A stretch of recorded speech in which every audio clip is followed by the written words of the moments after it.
Hey guys, I wanted to show you just a few things about Eduphoria to get you started. So if you go, you will log into Eduphoria.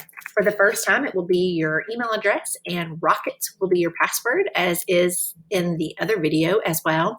Once you get in, it'll prompt you to set up your profile and change your password. Once in the system, you can see lots of different things in your profile. We utilize Eduphoria as our data analysis system. So Aware is the system where we keep data on students, STAR, their TELPAS scores. You can do your curriculum-based assessments in there. You can do other grade level assessments through this system and analyze student information quickly and easily. We also use Forethought, which is the lesson planner portion. You can use it as a team planner or just as individual planners. You can share your planners. And then we also use Strive. Strive is the system where we keep all of your professional development records, where you can enroll for courses that we offer within Robinson ISD.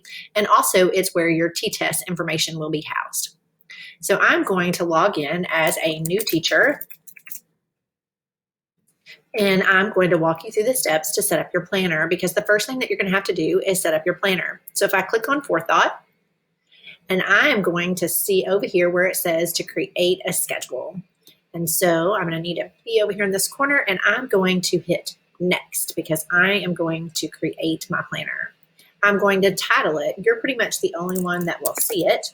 So I'm just going to call it Sample Teacher Schedule. I'm going to hit next. And then I'm going to add an entry. So I'm going to add an entry, and I typically am going to add a course with learning standards.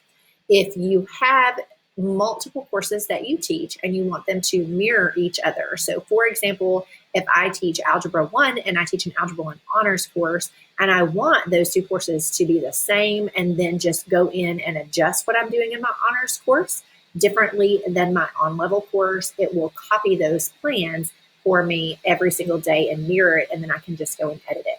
So that might be an example of when you would mirror a course. If you have a special entry, that would just be something that you want to put in to keep notes and information about yourself. So if you like to have different things in your planner where you make notes to different people or different things, you could create a special entry. But I'm just going to go with a course with learning standards, and I'm going to hit next. I'm going to open up that I am going to teach grade 7 English Language Arts, and I'm going to hit next. And I can change the name of the class if I want right there. So if I want this to say honors, I could, and then I'm going to hit next. And then I also teach 8th grade, so I'm going to add another entry, and I'm going to hit next. And I'm going to choose 8th grade, and I'm going to hit next. And I don't want to change the title, so I'm going to hit next. And then that's pretty much all I'm teaching this year. So that's the way that I want my schedule to look. If I wanted to add an entry and add a special entry, I could. And if I like this to say subplans, notes at the top, in case that I want to be able to add that on my planner, I want it there every day. Do you want to make comments on the special entry? Yes. I don't want it to just be a placeholder. I want to be able to add stuff. And then I want this at the top of my planner, so I'm going to move it up. And I'm going to hit next. And then I only really want one schedule because I don't want to have to toggle between two schedules every single day. So yes, I am done. Wait, back. No, I don't want to add another schedule. Begin using Forethought. And now it's going to take me to my planner. So right up here is where I had my notes, so I can just type in here just like a normal Word document. You have Word things across here at the top, ability to print, spell check, undo, redo. You can add in, insert links into this. You can add a table right here. You could add a table, how many rows, how many columns. You can add an image. You can change your font size, bold, italics, underline, strike through. You can center things on the page. You can number. You can bullet lists. You can indent different things. You can color your text. You can do subscripts and superscripts if you need those for different content areas as well.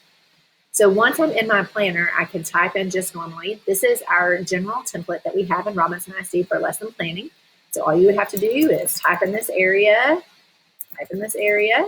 and that is there. You notice whenever I typed in here over to the right-hand side, my units of instruction that align with Teach Resource System showed up. And so what I can do is click in this area right here, and anything that I want to add as far as a standard has a plus sign, and when I hit plus, it's going to automatically add that standard into my lesson plans for the day. If I added some standards and I did not want to add those standards to my planner for the day, then I can click on them. Make sure you get the outline there on click, and I can right click and I can remove from lesson and hit OK. Make sure that you don't go here and remove from days plans, because that will remove this whole section from your days plans. So if you add a standard that you did not intend to add, make sure you click on it so that it's highlighted, right click, remove from lesson. Over here to the side, you can move this up in your plan. So if I want this above my subnotes, I can change my title of my entry. I can also set as default. So if every day I'm doing something that I want every single day, maybe I have a list of students that I need to make sure that I offer oral administration to, and I put their initials, then I can set that as default text, and it will be there every single day for that entry that is not already bold in my calendar over here to the right-hand side. This will let me select a day from the calendar below to adjust. And then this will let me also print here. Okay, so that is the gist of most of the things. You can also view this in different ways. So I can come to this calendar section at the top and I can do a week plans. I can plan by day or I can plan by course. So if I just want to plan by, that is just sub-plans. But if I just want to plan with grade 7 and I want to just see grade 7 for every day of the week, I could plan in that manner. And then whenever I'm with my 8th grade team, I can just see 8th grade and I can plan in that way. So that's one way that you can plan. You can also view your week's plans. So you can do everything from this area except for add standards to your planner. So I can't add what standards that I'm addressing, but I could type in here in any other way that I would like to. So that is my planner. To get back to my day view, I can just come up here to the top and double click on any day, and it'll take me back to that day in my calendar. If you notice over here at the side, these days became bold in my calendar. They're bold because now I viewed that week. And so Forethought Lesson Planner thinks then that you've put something in your planner on those days and it would not want you to delete them in any way. So if I go into my schedule and make adjustments, or I set something as default text and it doesn't show on these days because it won't change it because it's already bold in my calendar.